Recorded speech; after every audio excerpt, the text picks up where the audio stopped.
السلام عليكم ورحمة الله وبركاته أصحابتي كسو دوادا رويلة أحمد إن أرون أهانتي وحن أد ugu faraxsanay uma jeedaan miya maanta inaan farxad iyo adduunyo iiga muuqato waxaan aad ugu faraxsanahay asxaabtii isoo follower garaysay asxaabtii subscribe-ka ii samaysay asxaabtii commentiga ii soo dirtay asxaabtii waxaan ku yiri like-ta iyo adduunka dhan saa ii siisay run ahaantii aad baan ugu faraxsanahay because qof 10 qof oo ku siiyey wanaag ahaan bay kuu siiyeen qofka bini aadanka ah waa in uu aaminsan yahay waa in iga raali ahaada intaanan qisada galin xoogaa yar yaa waan iska hadlaya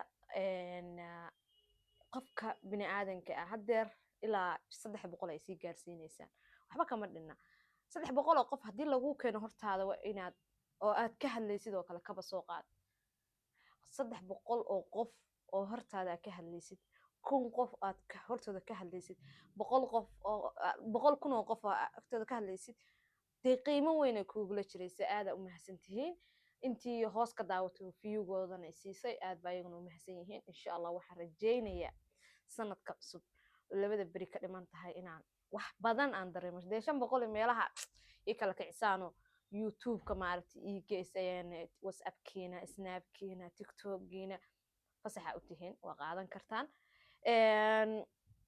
maanta dee qiso ma ah qisada maanta wado because anaa qisooyinka jecel qisooyinka jarjaritaanka iscunitaanka ilaahu naga ilaaliya waa jeclaa inaan dhegeysto because adduunka waxa ka jira iyo dhibaatooyinka ka jira aad ogaanaysaa naga Soomaali ahaan hal dhib oo nagu dhacda wallahi xataa ma noqonayno intaa 100 dhib oo ka dhacda intaa xataa adduunka kama noqonayno because dhibaatooyin badan oo wadan adduunka ka dhaca maanta qisada aan ka hadlayno waxa weeye Mareykan baa joognaa waayadan Mareykan baa ka shanaanayna laakiin insha Allah waxaan jeclahay inaan India in keeno meesha aan joogo waa inaan keeno qisadan maanta aan ka hadlayno waxa weeye nin 17 wiil hadda gabar kuma jirto oo 17 wiil oo qofka ugu weyn 32 jiro qofka ugu yarna ilmo uu yar uu yahay qisada aan ka hadlayno taas weeyaan insha Allahna waxaan jeclahay sida ugu yar sida ugu micno wanaagsan in aan ku soo koobo oo aan ku bilaabo step ninka wuxuu yahay qisooyinka wiilasha yarka uu dilay wax ku sababay iyo akhiiran meesha uu ku dambeeyay insha Allah waan jeclahay inaan soo gudbiyo ya shaaha iyo kafeega iyo adduunyadana waa kana ku soo dhawaada shaaha iyo kafee hadaa haysataan soo qaata xataa biyo haddii kalena kana ila cabaysaa No, it has to be faced, so it's so bizarre, isn't it? Not easy to talk about. It's something that I've kept buried within myself for many years, and it's like trying to pull up a 2-ton stone out of a well. I don't think there's anything that can prepare anybody for that kind of carnage.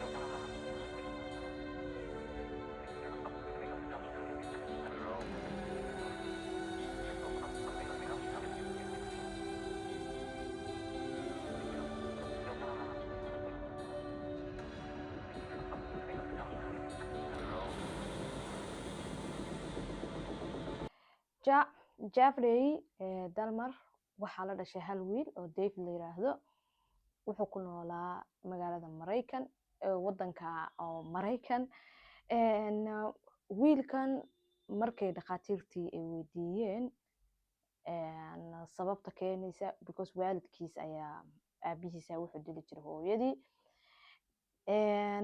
qisada asaga ahaan wuxuu dhashay 1960kii 22 May cadaawada wuxuu soo bilaabay asagoo yar xayawaanaadka yaryar hadduu gurigooda ku arko kale wuu layn jiray wuxuu ku soo koray nolol cadaawad ah because waalid dilaayo oo kale markuu ilmuhu arko ama walaalihiisu isdilaya isaguna wuxuu bilaabayaa inuu wax dilo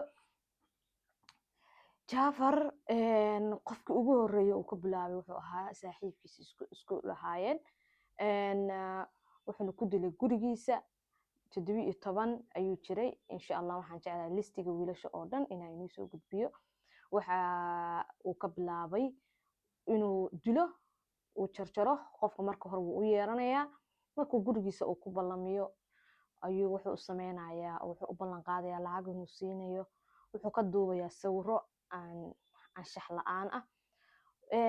kadibna wuxuu ku dalbanayaa inuu ceejiyo isagoo daraagaysan, oo khamro iyo daraagis kale uu siinayaa, uu qabanayaa, wuu ceejinayaa. wuxuu sameynayaa dubkoo dhan uu ka qaadayaa, wuu karsanayaaba, hilibkii oo dhan wuu karsanayaa, lafihiina guriga basementigu ayuu gelinayaa. guriga keligiisaa deganaa, ilmo 18 sano gaartay iyuu ahaa. dhakhaatiirtii markii la qabtay oo maxkamad la saaray, wuxuu ku andacooday inuu da' yar yahay. kuwii looyarada ahaa, dhakhaatiir baa loo qabtay, maskixiyan buu u xanuunsan yahaa la yiri. sidii baa jeelka haddana uga soo baxsaday oo hawshiisii bartii ka watay. wiilka ugu horreeyay uu dilay waxay ahayd 1978.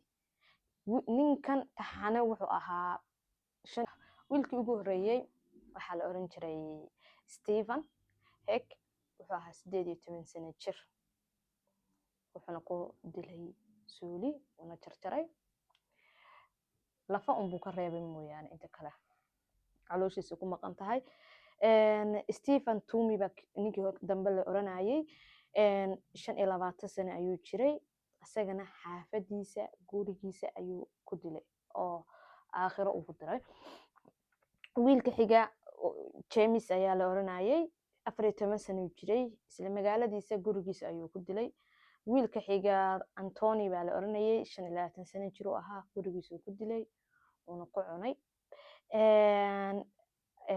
kan ku xiga Ricky ayaa loo soo gaabinayay.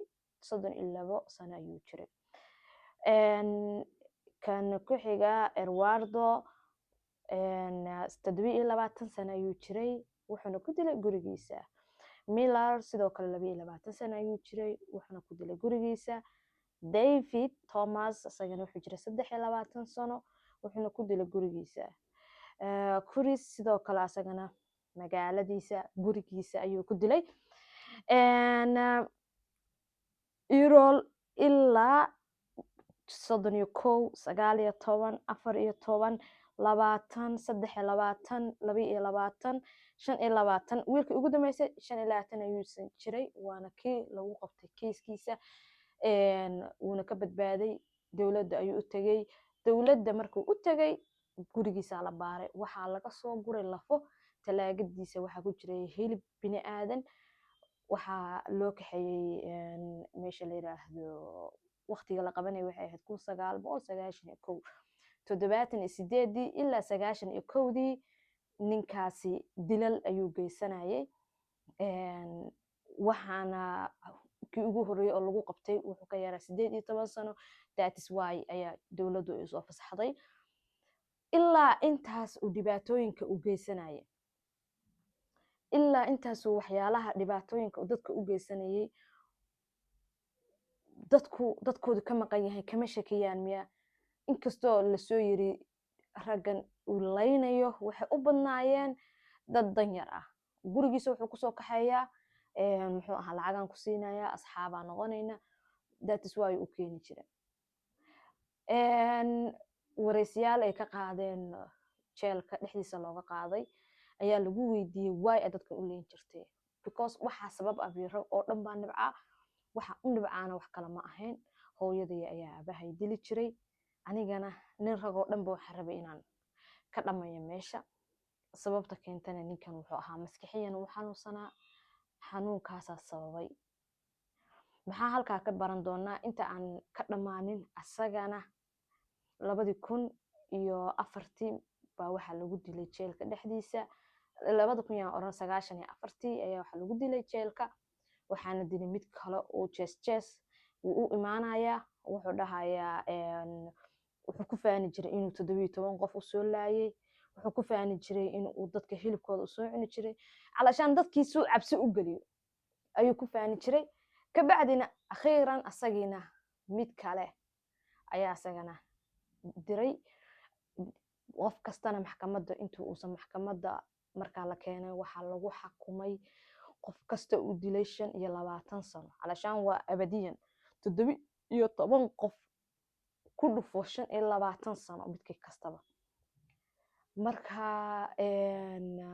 maxaa inagu isdhihi kartaan aad ka faa'iidi kartaan dad waxaa jira bini aadan ah oo labisan oo lacag haysta oo guri wanaagsan kasoo baxaya laakiin dad aan caafimaad qabin ay yihiin taasaan ka fahmayna insha allah waxaan doonayaa waqtiyadan oo kale waqtigii Soomaali u tahay casradii ama Mareykan u tahay aroortii ama meel kastaba Asia u tahay maqribadii qiyaastii in aan video walba aan soo dhigo insha allah aan soo nagaabiyo kii hal saaca xataa wax yar ka soo qaado idinka saan inugu dheereen aniga faa'iida igu jirta inaan dheeraysiyo laakiin insha allah inaan dheeraysiinin maanta ninkaasaan ku soo qaadanay iyo dadkii uu laayay waalidiintii uu ilmahoodii uu laayay mid kale waxa iigu fool xun oo aan qaadan kari waayay waxa way ansha xumada waqtigaas sagaashameeyadii fiidiyoyada la iska duubayo sawirada la iska qaadayo qof kasta wuxuu ku leeyahay ninkii oo booliska ahaa wuxuu ku leeyahay qof kasta ninkan wuxuu ka duubi jiray video I don't know video qofku wuuba cunay wuuba dilay muxuu videogiisa ku falaya video ayuu ka duubi jiray kabacdina wuxuu ku leeyahay cunto kale uma baahanayo xataa lafihii qofka bini aadanka inuu soo aasaso maaha ma aasayo guriga u diisanaya marka thank you so much habeena ii tahay maybe ina videogayga waadix ahayn aada u mahadsantihiin thank you so much kusoo dhawaada subscribe-ka followga ya ha ila dhaafinina insha allah waxaan rajeynayaa oo aan iga rajeynayaa in aan videoyo badan anna aan soo dhigo inukuna aad subscribe-ka igu qabataan binka ama bahashan ii sheegeen oo gambaleelka aad ii taabataan commentiga hoos igu soo qortaan haddii wax iga khaldan yihiin iyo haddii wax ii saxan yihiin labadaba videoga commentiga insha allah iniga rajeynayaa aada u mahadsantihiin yaa is arag dambe xiiso leh